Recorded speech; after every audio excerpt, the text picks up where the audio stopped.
চট্টগ্রামের পতেঙ্গা সৈকতে ভেসে নিহত শিক্ষার্থী সায়েদ মুনিফ আহমেদ শানের মৃত্যু নিয়ে প্রশ্ন তুলেছেন তার স্বজন, শিক্ষক এবং সহপাঠীরা।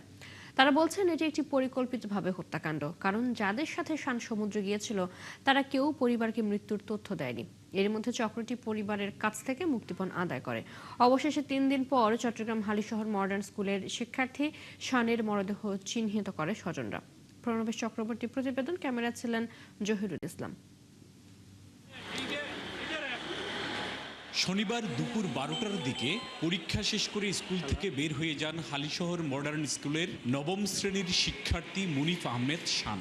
এরপর থেকে তার আর কোনো খোঁজ পাচ্ছিল না পরিবার। ওই দিন পতেঙ্গা সমুদ্র সৈকত থেকে অজ্ঞাত অবস্থায় শানের মৃতদেহ উদ্ধার করে পুলিশ।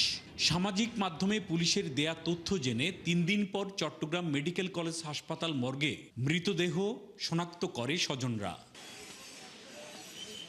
এরই মধ্যে শানের সমবয়সী 4 কিশোরকে গ্রেপ্তার করেছে পুলিশ। জিজ্ঞাসাবাদে তারা জানিয়েছে সাগরে ভেসে মৃত্যু হয়েছে শানের। যদিও তথ্য বিশ্বাস করছেন না স্বজন ও স্কুলের শিক্ষক সহপাঠীরা। তারা বলছেন এটি পরিকল্পিত হত্যাকাণ্ড।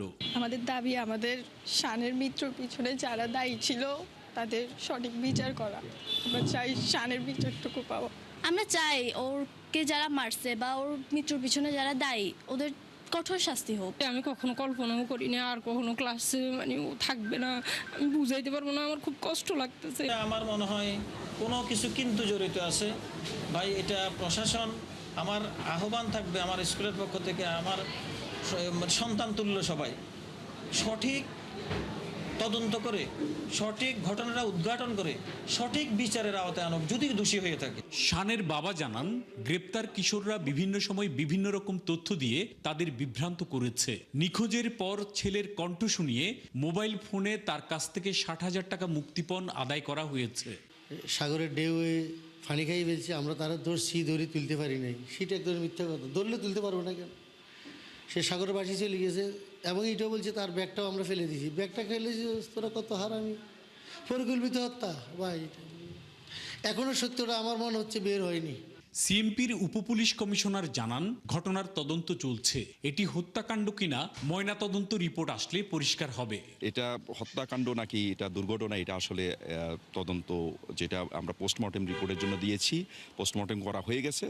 ডাক্তারি রিপোর্ট আসলেই এটা আমরা কনফার্ম হতে পারবো। এরই মধ্যে গ্রেপ্তার 4 কিশোরকে আদালতের মাধ্যমে জেলে পাঠানো হয়েছে।